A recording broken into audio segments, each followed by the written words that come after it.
Почнува радио дебата на 91 МГц, универзитетско радио, како и секогаш во овој термин знаете дебатираме на различни теми. Овој пат во студиото на УГД FM имаме студенти кои што имаат за задача да дебатираат една исклучително студентска тема и кога концепиравме ова издание на радио дебата, си реков дека нема поадекватни за дебата на оваа тема освен од студентите.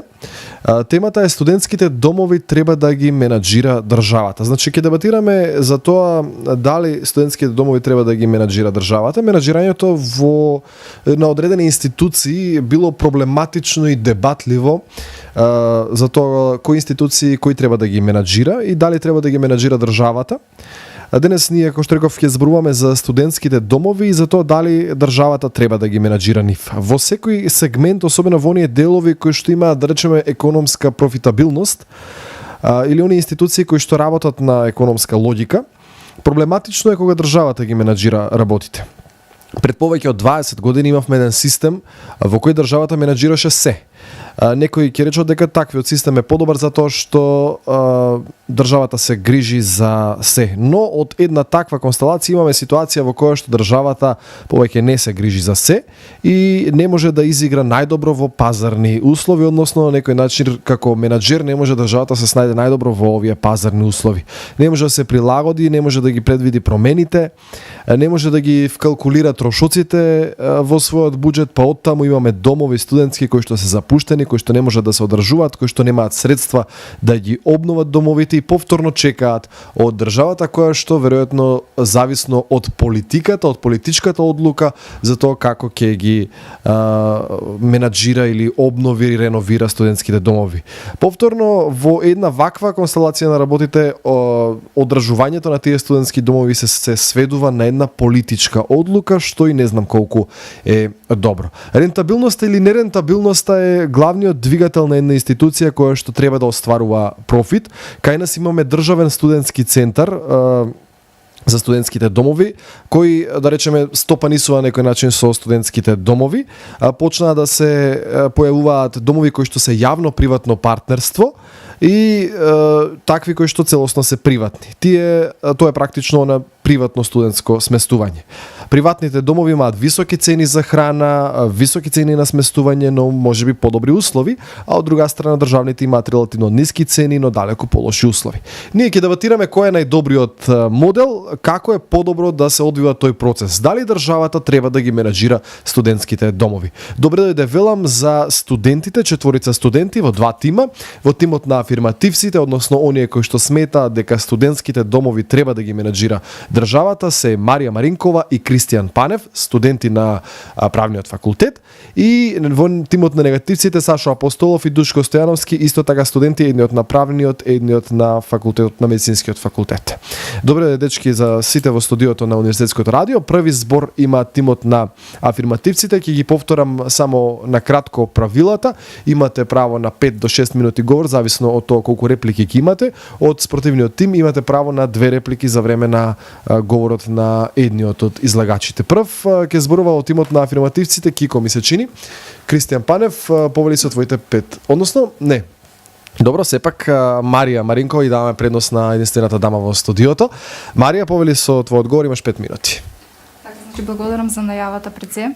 Јас како член на афирмативниот тим всушност ќе зборуваме за тоа дека студентските домови треба да ги менаџира, односно треба да ги управува државата или самиот чин на управување на студентските домови да биде под капа на државата. Односно тоа од своја страна ќе значи дека студентските домови како такви всушност се формираат заради остварување на интересите и потребите на студентите кои што живеат надвор од своето место на живење, пред се заради нивните таквите студентски доми всушност ќе се формираат заради нивните интереси и нивните потреби. Од друга страна пак менаџментот како вештина всушност некои го дефинираат како чин на дејствување на луѓето пред се со цел за да се остварат определени цели, а менаџментот како таков или како чин на управување во себе ќе вклучува неколку елементи и тоа планирање, организирање, контрола, екипирање, водење, насочување, надзор над тие институции или на тие органи кои што ќе ги остваруваат таквите цели. Тоа од своја страна значи дека студентските домови пред се ќе се формираат како правни лица и истите ќе се регистрираат во соодветниот регистар, односно во соодветниот централен регистар на Република Македонија. Тоа пак од своја страна ќе значи дека вие обавувате некаков јавен интерес, а не некаков приватен интерес или интерес на определени физички или приватни лица. Токму заради фактот дека всушност истите ќе се формираат за некаков јавен интерес, истите ќе треба да објавуваат и некаков стандард, односно ќе треба да поставувате некакви правила, упатства, кои што како такви истите институции ќе ги користат и на нив ќе им обезбедуваат некаков правилен начин на функционирање на истите. Стандардот по дефолт би значил документ кој што како таков ќе биде донесен од страна на тело, кој што ќе значи и согласност, односно консензус или истиот ќе значи согласност на истите кои што го донеле, ќе биде усвоен од страна на определено признато тело или орган или институција како таква, кој што ќе се грижи заради општата повторливата употреба и пред се ќе се грижи за правилата и упатствата кои како такви ќе бидат поставени заради остварување на определена цел или остварување на оптимален начин на функционирање или уреденост во определено подрачје. Тоа пак во превод би значило дека во нашиот конкретен случај, во нашето општество, конкретно законодавното тело, ќе значи дека ќе донесува прописи, односно упатства, кои како такви ќе бидат инфилтрирани во студентските домови и ќе значат правилен начин на функционирање и водење на нештата во студентскиот дом. Токму тоа сакав и да го истакнам дека стандардот како таков не може да го донесува приватно лице. Не можете да барате од физичко лице да донесе стандард, пред се заради фактот дека барате консензус, односно барате општа согласност од определени лица за да истото значи и правилно или вистинско функционирање на нештата во определени установи. Токму сакав да ги истакнам 4 нешта од таквата стандардизација, односно општата и повторливата употреба на истите правила, пред се заради фактот дека државата е таа која што на еден долготраен начин ќе управува, односно ќе ги донесува правилата и упатствата за функционирање на тој конкретно студентски дом во наши услови. Имаат реплика од противниот тим, повелете? Државата може да ги донесува, да го донеси стандардо, но може да го примени и приватно лице, но може и да го примени студентскиот дом што го оформила самата држава.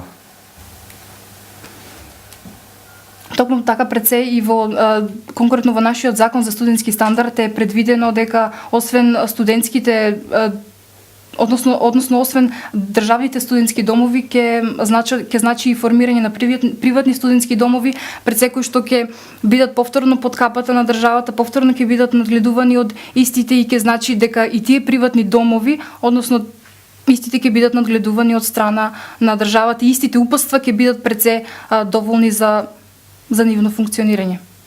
Во ред, доколку тоа се од вашето излагање, тоа беше првото излагање од тимот на афирмативците од Марија Маринкова, зборува повеќе за стандардизација на студентското сместување кое што веројатно треба да го донесе државата и мислам дека во вакви денешни услови и дека има закон за студентско сместување и за тоа дека државата треба да се грижи за тоа какви услови се пропишуваат. Впрочем, законите во една држава се донесуваат за многу бизниси, па така и за овој бизнис. Има стандарди ако треба да отворите аптека, има стандарди ако треба да отворите продавница, кафетерија и така натаму. Тоа се стандарди, но сепак прашањето повеќе широко за тоа дали менаџментот кој треба да го води во тие институции. И давам збор на негативците, Сашо или Душко. Сашо ќе зборува прв од тимот на негативците. Сашо Апостолов има 5 минути за да ја изложи својата теза. Повели? Точно е дека, благодарам за најавата, точно е дека државата има донесено закон. во 2013 година, доста нов закон, а со кој горе-доле може да се каже дека во целост ги има опфатено што треба да исполни студентски дом. Во истот тој закон е наведено дека право за формирање на студентски дом има и приватно лице. И ние ја поддржуваме тезата дека приватното лице ќе обезбеди подобар стандард за студентите, што е и првичната потреба и идеја за студентскиот дом. Затоа што до сегашното искуство со домови менаџирани од државата, сите сме свесни за во каков стандард живеат студентите таму.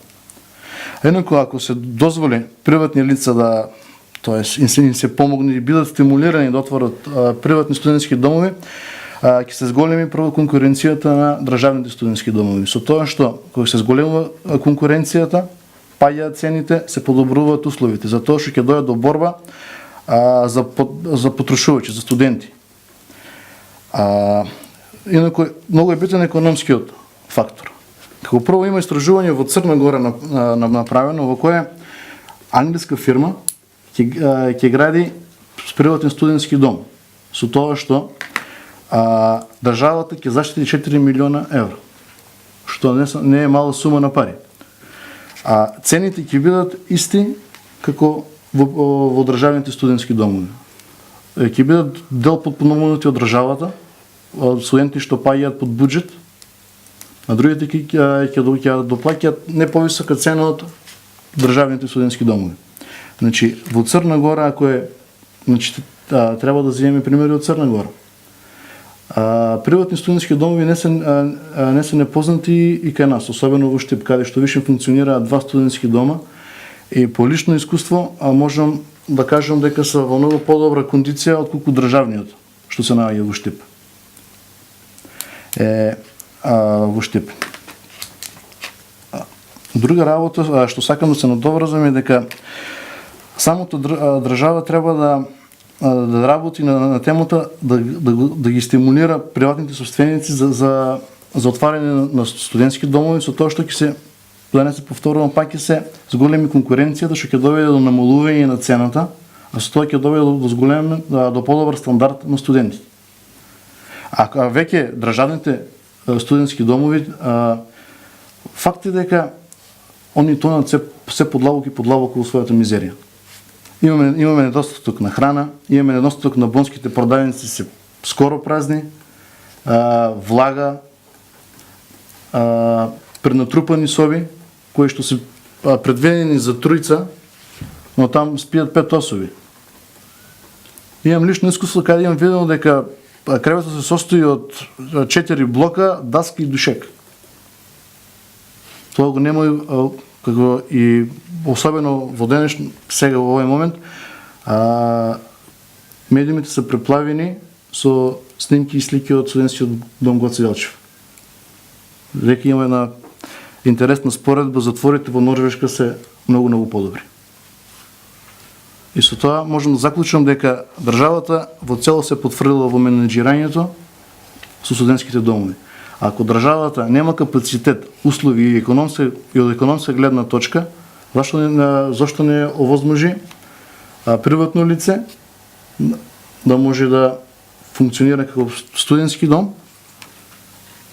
Законот дозволува, но сепак треба со мал поттик од државата, па дури со тендери за странски инвеститори, за да самата држава да придонесе во поголем стандард на студентите, затоа што ние сме на маргинализирана група. Што ќе завршам? Уред, доколку е тоа се, ти благодарам, тоа беше излагањето на првиот говор од тимот на негативците, го слушнавме Сашо Апостолов, кој што се студенти, сите мои дебатери денеска се студенти на Универзитетот Гоце Делчев. Јас во овој контекст ќе кажам дека во Македонија, според овој конкурс кој што гледам на Министерството за образование и наука, има 14 студентски домови, од кои само 2 се во приватна собственост и тоа се студентски домови токму во Штип, Имаме еден државен студентски дом кој што е во државна собственост и два во приватна собственост. Мислам дека и во овие два студентски доми станува збор за јавно-приватно партнерство. Не сум сигурен, веројатно некој од дебатерите повеќе има истражена на оваа тема. Во останатите случаи имаме само студентски домови кои што се исклучиво државни и тоа се најголем дел во Скопје, Битол, Охрид, Пробиш, Штип и Прилеп, одредени студентски домови кои што функционираат моментално во Македонија. Интересен е начинот на примање, може да ја насочиме и дебатата во таа насока и само да им дадам еден поттик на тимот на афирмативците, како би одел начинот на примање на студенти во приватните студентски домови. Знаеме во државните оди по пат на конкурс, но како тоа би се одвивало во приватните студентски домови, доколку државата, да речеме, нема никаква контрола врз тоа. После овие први говори ќе направиме одредена пауза и се враќаме веднаш во студиото на ОГД ФМ. Дебатираме на една исклучително интересна тема, студентска тема, студентските домови треба да ги менаџира државата. Останете на оваа фреквенција. Радио дебата на УГД ФМ. Вклучи се. Два тима, една тема, многу аргументи. Подгответе ги и вашите. Дебатираме во Радио дебата на УГД ФМ. Продолжува Радио дебата на 91 МГц и дебатираме на тема студентските домови треба да ги менаџира државата. Дебатираме со студенти, со оние кои што имаат искуство во студентското сместување и со оние кои што можеби подобро и добро знаат за тоа како и кој треба да ги менаџира студентските домови и како треба да се одвива тоа. Зборува по еден представник и од тимот на афирмативците и од тимот на негативците. Сега збор имаат повторно афирмативците и тоа Кристијан Панев. Кико, повели со твоите 5 минути, ве потсетувам од тимот на негативците дека имате право на 2 реплики. Кико, повели. Благодарам, Игор, за најавата. Најпрво би сакал да потенцирам дека Марија ги даде добро основите на законските основи и можности за формирање на еден студентски дом и како тој би требало да функционира. Меѓутоа, гледајќи од тој аспект дека државата ги дава законските основи за тоа како се во суштина би требало да функционира, малку би се осврнал повеќе на тоа зошто државата е таа која што покрај тоа што ги предпоставува критериумите врз основа на кои би требало да функционира, зошто токму државата е таа која што треба да го менаџира управувањето, екипирањето и надзорот на студентските домови, односно зошто токму државата е подобра да го прави менаџментот врз студентските домови отколку приватните актери. Најпрво, мојот прв аргумент или мојата прва поента за која што би зборувала е дека ќе имаме можност за партиципативност на самите студенти во менаџирањето и можност за креирање на студентска политика во менаџирањето на студентските домови. Иако кога се зборува терминот политика, многу почесто се сваќа во смисол на партиска политика, многу помалку во смисол на социјална и студентска политика, и токму за тој дел би сакал да зборувам зошто доколку државата ги менаџира овие студентски домови би било подобро за самите студентски домови, за самите оние кои што престојуваат во студентските домови. Свесни сме дека во ситуација во каква што денес е Македонија, државните студентски домови се навистина на незавидно ниво во однос на условите кои што ги нудат на студентите и во однос на начинот на кој што се третираат студентите. Меѓутоа, сметам дека овде не е целиот проблем не е во самото менаџирање на тоа што државата се јавува како менаџер на студентските домови, туку во нефункционирањето на институции кои што се одговорни за надзор и практикување на студентските домови, што е сосема друга теза и сосема друга политика во однос на тоа како државата би требало да менаџира студентските домови. Кико имаат реплика, Сашо Апостолов има од тимот на негативците, повели? Институциите што треба да вршат надзор на самите студентски домови се тие институции од државата, поставени раководни лица од државата. И самата држава прави превид едноставно не ја води контролата како што треба на тие издржавни институции. Во ред, и јас имам едно прашање, мислам ако ми дозволиш, Кико. Имам едно прашање, дали мислиш дека пазарот нема да биде најголем контролор на условите во студентските домови? Пазарот како систем. Добре, ќе почнем поред. Најпрво, тргнувајќи од тоа дека државата е таа која што ги има институциите кои што треба да го контролира системот, апсолутно се согласувам дека државата е таа која што треба да преземе дел од вината. Меѓутоа, во самиот начин на функционирање на еден студентски дом имаме посебен орган на управување, односно управен одбор кој што е составен од 7 членови, барем моментално законските прописи велат дека тој управен одбор е оној кој што менаџира студентскиот дом. И како резултат на тој управен одбор, во него не членуваат само членови од државата, туку токму мојата поента дека им дава парципативност и на студентските, на официјалните студентски организации кои што по правило треба да бидат избирани од студентите и се избирани нели од студентите, потоа има представник од самиот универзитет на кој што во чиј што домен се наоѓа овој студентски дом и при тоа тој представник треба да се избира врз основа на неговата стручност и компетентност. Има вработени од студентските домови како луѓе кои што го познаваат начинот на живот во самиот студентски дом и при тоа има и членови од самата држава, односно именувани од самите државни органи, што значи дека доколку државата ја менаџира на овој начин студентските домови, тоа значи дека им се дава можност за партиципативност на повеќе групи, дека се дава можност за консензус од страна на повеќе лица кои што најдобро може да ги разгледаат сите можни препреки до кои што може да дојде во случај на менаџирање на студентските домови.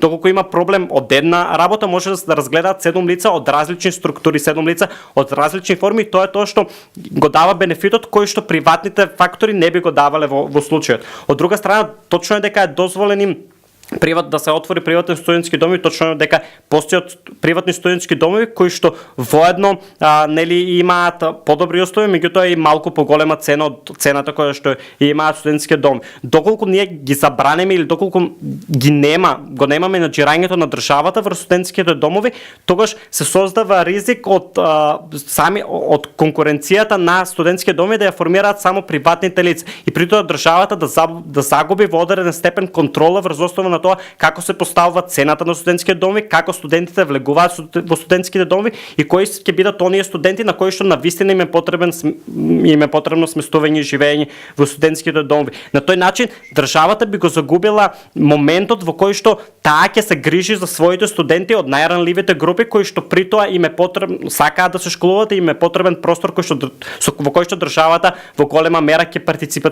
партиципатира. Во овој момент државата партиципатира со 50% од цената која што би требало да ја плаќаат секој студент во студентскиот дом или со 100% доколку се работи за ранливи групи на студенти, за ранливи групи на луѓе кои што потекнуваат од семејства кои што немаат доволно приходи, со тоа што државата е таа која што врз основа на јавен конкурс им дозволува на сите студенти под еднаква можност да учествуваат, тоест да се смесат во студентски дом и при тоа им дозволува да го продолжат своето школување, да им е олесна работата во школувањето. Од друга страна, втората поента која што сакам да ја кажеме дека всушност државата со нејзиното менаџирање би требало да го зголеми надзорот врз студентските домови, како и секој друг инспекцијскиот надзор и воопшто надзорот од непосредно повисоките тела од оние кои што управуваат студентскиот дом треба да биде зголемен од државата, како резултат на што би се подобрили самите услови, како резултат на што државата би имала контрола врз да им обезбеди пристоен живот на студентите кои што живеат во студентски домови. Мислам дека Македонија потврдила во тој дел на засилен надзор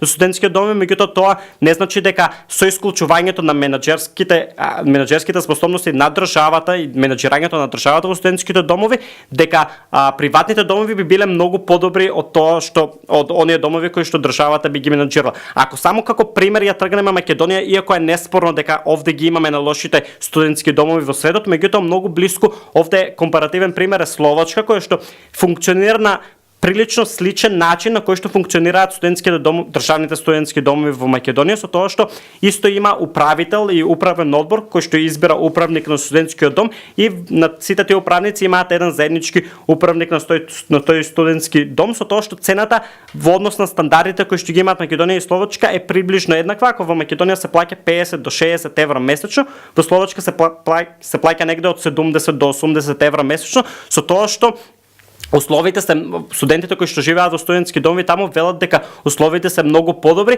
и тоа се должи не на тоа што државата ги менаџира само студентските домови, токму на мојата втора поента на засилениот надзор и контрола од страна на државата, која што е неопходна во Република Македонија. Именно компаративни искуства за државни студентски домови кои што се ефикасни и добри ги има не само во Словачка, веројатно и во Словенија, Холандија и сите други земји кои што имаат засилен надзор на институциите во кои што институциите работат правилно и тоа укажува на фактот дека државата е способна да ги менаџира студентските домови, меѓутоа во Република Македонија пак ќе потенцирам дека државата потврла во делот на надзор и контрол на студентските домови како резултат на што се јавуваат сите овие проблеми. Благодарам. Океј, Кико, ти благодарам тебе. Тоа беше втори одговор од тимот на афирмативците. Кристијан Панев говореше за тоа дека недостасува надзор на органите, на државните органи, а не дека менаџирањето е лошо, иако надзор, ако имаме инспекција, може и во студентските домови кој што би требало да биде државна, би требало да ги затвори сите државни студентски домови и студентите да останат на улица. Сепак тоа нема да ги поправи проблемите. Инспекциите не ја чистат мувлата, не финансираат во домовите. Проблемот на менаџирањето можеби лежи во лошата распределба на средствата со кои што располагаат самите студентски домови. Впрочем, менаџментот значи и распределба правилна на средствата. Како и да е, интересно ќе биде се надевам во ова радио дебата. Збор повторно имаат тимот на негативците, односно оние кои што сметаат дека студентските домови не треба да ги менаџира државата. Инаку ќе споменеме на работа која што е многу интересна. Во тимот на афирмативците имаме луѓе кои што студираат од Штип, се од Штип и студираат во Штип, односно не биле сместени во студентски домови, а во тимот на негативците имаме луѓе кои што студираат во Штип, а не се од Штип и се сместени во студентски домови, веројатно претпоставувам, и имаат искуство во сместувањето студентско. И можеби од таму ги избрале овие позиции на афирмативци и негативци. Збориме Душко Стојановски од тимот на негативците. Душко, повели со твоите 5 минути. Благодарам за најавата. И уште на почетокот кажавме дека државата не може да се снајде како добар менаџер, затоа што секогаш како раководител на државните студентски домови се избира некое лице, најчесто партиски, и секогаш гледа директора на студентскиот дом гледа само да дојде на работа, да помине 8 сати и да си замени дома и на први да си ја чека платата. А кај приватните студентски домови тоа е многу поразлично, пошто приватникот гледа секогаш да биде се во најдобар ред, да нема лоша слика за студентскиот, да не оти лоша реклама е најпогубна за студентскиот. И студентскиот дом треба да биде установа во која на студентите им се обезбедува сместување, исхрана, грижа за здравието, културни, забавни, спортски, рекреативни и други активности. Кај нас гледаме дека во државните студентски домови ниту има добра исхрана, ниту има добро сместување, душеците се со федери, дури става по 2 душеци за да може да спија студентите. Културни, забавни, спортски активности многу ретко се случува, дури домијади што се случува само за фудбал, освен тоа ништо друго нема.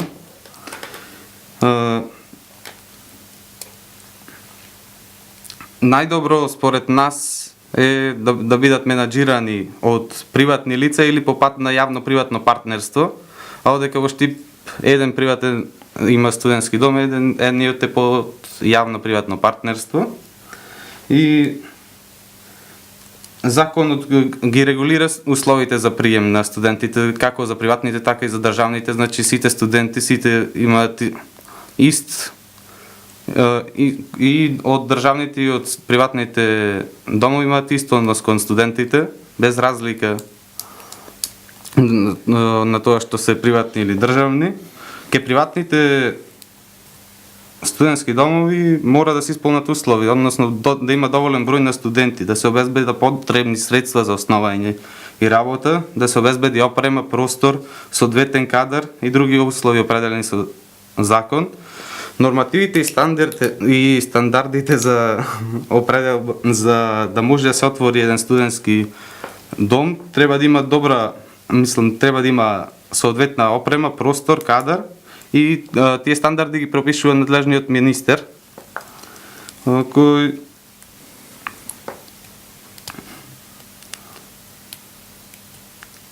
односно сакам да кажам дека условите кои се стандардизирани од државата и треба да има прописи за храна, например, се тие од управата за храна и ветеринарство. Значи не може самиот собственик да кажува што може да се јади во студентскиот дом или не. Јас, например, имам лично искуство, од 2 години седе во студентски дом и познати ми се работите како стојат.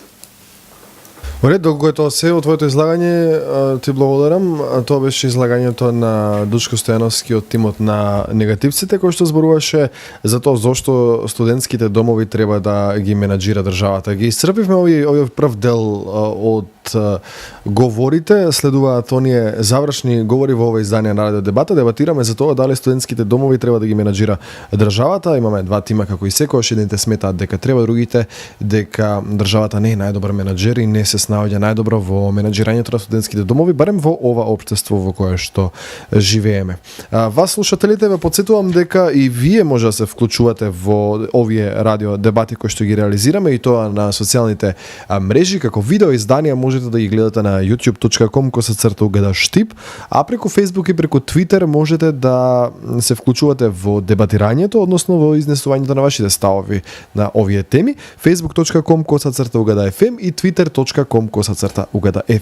Овде правиме уште една сосема кратка пауза и продолжуваме за кратко на темата студентските домови треба да ги менаџира државата. Останете овде.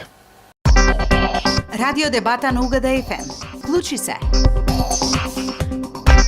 Два тима, една тема, многу аргументи. Подгответе ги и вашите. Дебатираме во Радио Дебата на УГД-ФМ. Продолжуваме со Радио Дебата на 91 МГц Универзитетско радио. Дебатираме на една многу интересна тема. Студентските домови треба да ги менаџира државата. Два тима, едниот смета дека треба, другиот смета дека не треба да ги менаџира државата. Ќе им оставам на сите четворица дебатери по 3 минути во овој завршен дел за да ги кажат заклучоците и зошто да кажат зошто тие се во право. Од тимот на афирмативците повторно прва започнува Марија Маринкова. Марија, повели со твоите 3 минути. Така, благодарам. Веќе разграничивме дека всушност државата, освен што ќе го дозволи формирањето на тие студентски државни студентски домови, всушност ќе овозможи формирање на приватни студентски домови, без разлика дали тоа ќе биде по пат на јавно-приватно партнерство или било како.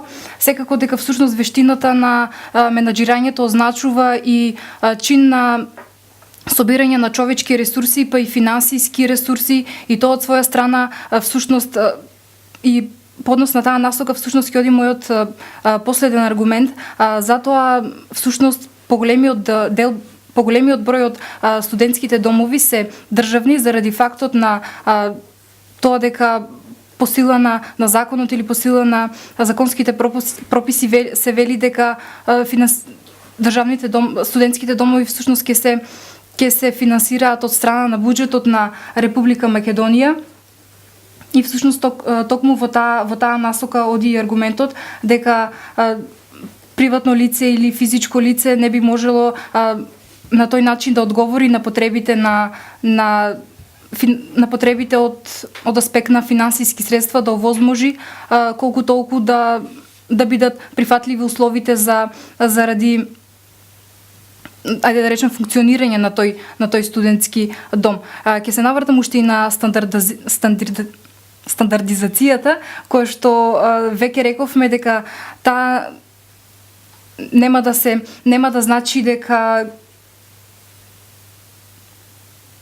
стандардизацијата всушност ќе значи дека некој ќе ја создава, а тоа создавање всушност ќе го прави државата и оттаму всушност само државата заради своето долготрајно функционирање во однос на таа област ќе значи дека ќе може да одговори на потребите на студентите кои во тој момент не живеат во своите живеалишта, туку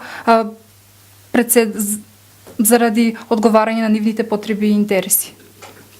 Ред, доколку е тоа се во твоето завршно излагање, повторно по редослед им давам збор на тимот на негативците, оние кои што сметаат дека студентските домови не треба да ги менаџира државата. Веројатно повторно Сашо Апостолов ќе има прв збор. Сашо, повели? Точно дека државата со законот за студентски стандард ги пропишува правилото и кои стандарди треба да ги има еден студентски дом, без разлика дали е државен или приватен. Но само можем да се огледаме во ситуацијата во која денес се наоѓа студентските домови, дека државата потфрла во менаџирањето на своите државни студентски домови. Но само тоа што овозможува формирање на приватни студентски домови ќе доведе до пак се навратам на зголемување на конкуренцијата, а со самото зголемување на конкуренцијата обратно пропорционално ќе паѓат и цените. Ако имаме само 2 приватни студентски домови, ситуацијата ако имаме 5, 10, 15, 20, драстично ќе влијае на намалување на цената, подобрување на условите и стандардите во кои ќе живеат студентите.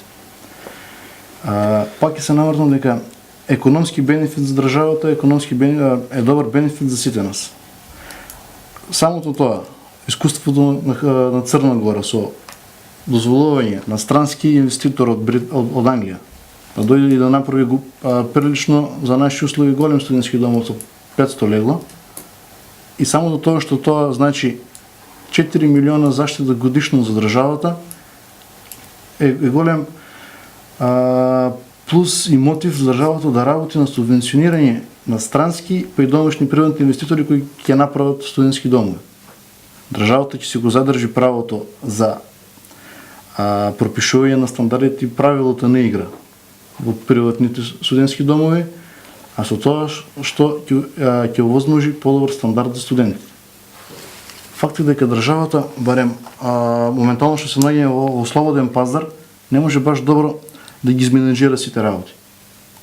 Факт е дека тие студентски домови се стари по 30-40 години. Самото нино реновирање е многу скапо и економски неисплатливо. И државата не може да си дозволи такви работи, па и само се крпе у недоглед. Време е да почне да се работи на друг план.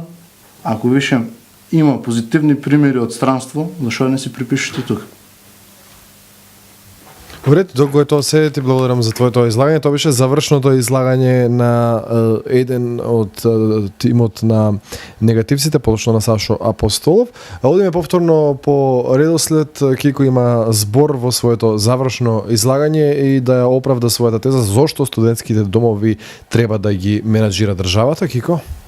Во моите завршни зборови ќе поентирам само неколку работи кои што се дискутира и зошто мислам дека се уште државата би требало да ги менаџира студентските домови.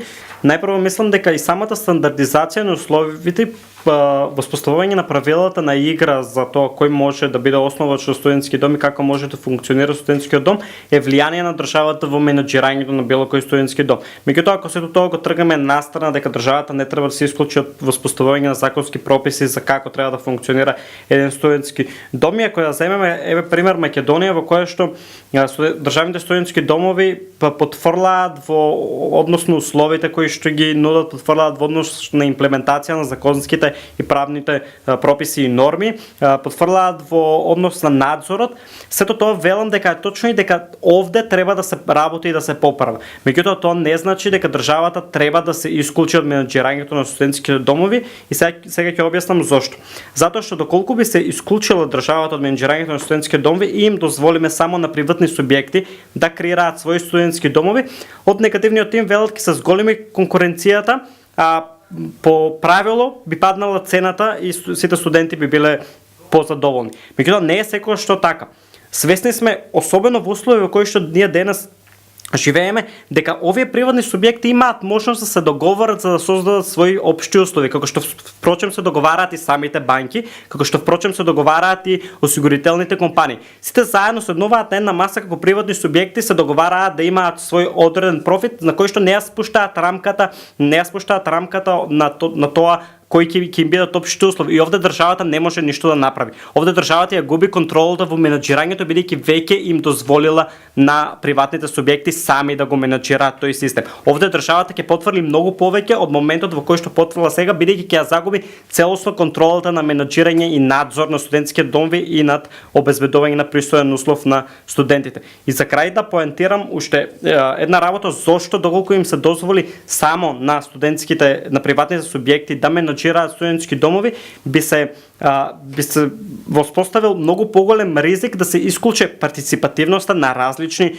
групи од различни профили на луѓе, од студенти до управители, да менаџираат, заедно да влијаат, заедно да одлучуваат во начинот на управување на студентскиот дом ви од една работа, меѓутоа би се создал и ризик државата пасивно да се повлече и државата да ги повлече сите финанси, целата финансиска поддршка на ранливите групи на студенти кои што сакаат да се школуваат, а немаат услови, им е потребен студентски дом и им е потребна партиципативност на државата во Кико, само цената на студентските домови. Имаат реплика од тимот на негативците во твојот завршен говор? А точно тоа што Кристијан истакна дека повеќе приватни субјекти може да се договори да направат монопол, да креират цената како да имат екстра профит. Но самото да држава има механизми да се бори против тој монопол, антимонополски закони, чест пример е Америка, Соединените американски држави. Дека државата има механизми да се бори против монополски политики. Тоа не дозволува и дуополот и монополот. Така да, тезата дека ако имаме повеќе приватни студентски домови, ќе договорат цената и ќе стане превисока или неисплатлива, ќе го намали студентскиот стандард, да, можно е. Но самото држава има механизми против кој може да се бори.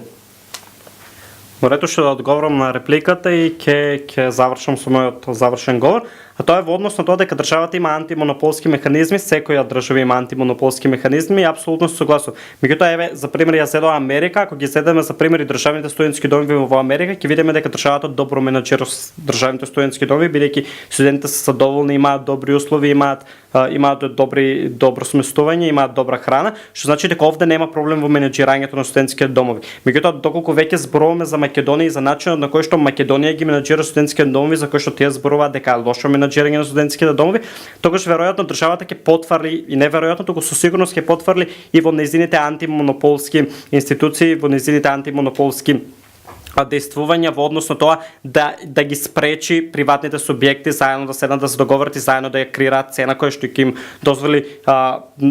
им дозволи многу подобар профит. Токму затоа ги спомнав банките и осигурителните компании во Република Македонија во кои што државата не успеа со нејзините антимонополски структури да ги спречи во остварувањето на нивниот што е можно поголем профит, што укажува на мојата поента дека ризикот да се случи тоа со студентските домови, доколку се дозволи само приватни субјекти да ги менаџираат, дека истото може да се случи и тогаш. Оѓе, Кико, ти благодарам. Тоа беше завршниот одговор на Кристијан Панев од тимот на афирмативците. Им давам збор на негативците. Душко Стојановски да поентира во својата теза зошто студентските домови не треба да ги менаџира државата. Душко, повели? Зошто не треба да ги менаџира државата студентските домови, гледаме најпрво од надзорот. Кико кажа дека треба да има засилен надзор. А најмногу од надзор се плаши приватник. Тој од тоа екзистира. Значи треба да работи, треба да има студенти во студентскиот дом за да може тој да има профит. А ако се каже дека денеска има инспекција, треба да помине инспекција, тој што собственикот на приватен студентски дом одма гледа дали е се во ред, претходно се труди да одржи ред, дисциплина, не може да има натрена дисциплина во домот, треба некој плаќа за да учи. Имаат реплика само од тимот на афирмативците. Кико има реплика веројатно на дел од ова твое излагање. Ги дозволувам овие реплики во завршните говори за тоа што имаме се уште време. Кико, повели? Овде ќе се согласам со Дуле дека надзорот врз приватните субјекти е тоа што ќе им даде дополнителен мотив и страв на приватните субјекти да работат подобро, да нудат подобри услови и да подобро да ги задоволуваат потребите на студентите во самите студентски доми. Меѓутоа тоа повторно не е исклучува можноста да самите приватни субјекти кои што имаат студентски доми да работат правилно според законските прописи, меѓутоа повторно да создадат монопол на студентските доми и повторно да ја зголемат цената, односно за условите кои што ги нудат да бараат многу повисока цена, која што при тоа запомнете дека студентските домови се формираат за да им дозволат на студентите кои што престои на студентите кои што не можат да си дозволат приватно сместување, да им дозволат престои да им обезбедат услови за школување на студентите кои што потекнуваат од ранливи групи кои што не можат да дозволат високи финансиски средства за да се финансираат во нивното школување. Значи владата обезбедува бесплатно сместување и во приватни и во државни студентски домови за студенти кои се од ранливи групи, деца без родители, самохрани родители, немаат примање социјална помош, Значи сите што имаат под минималната плата државата целосно ги субвенционира за сместување во студентски домови, а сакам да кажам дека во државните студентски домови студентите изиграва молери, хаус мајстори, дека тие таму се труда да преживеа, не да седна и да уча денеска, наместо да седнам да учам. Јас треба вратата да ја поправам, чешмата течи, може и тавано да кисни, да ако врни, што е пример кај студентските домови, например во Скопје, Гоце Делчев, сега најактуелен е.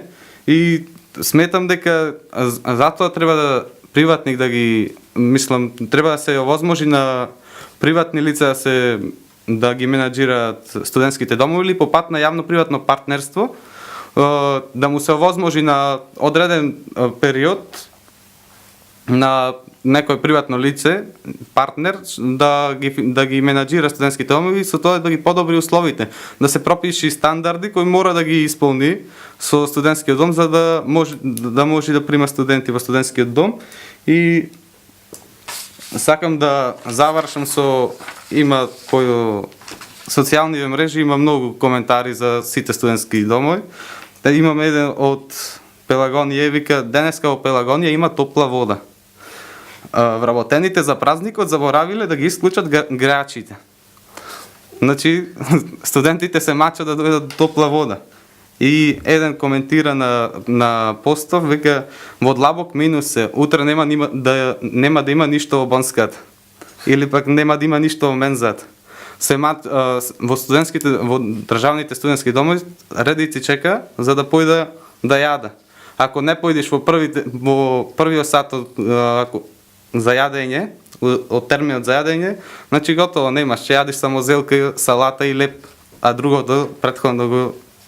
Така, во ред, веројатно ќе ги превршуваме и овие говори, но имаат уште една реплика од тимот на афирмативците. Марија, повели? Така, Душко истакна дека всушност приватните домови или приватните студентски домови ќе можат да одговорат на потребите на студентите, но зарем заборавате дека студентите се всушност категорија која што е, речиси, студентите всушност категорија која што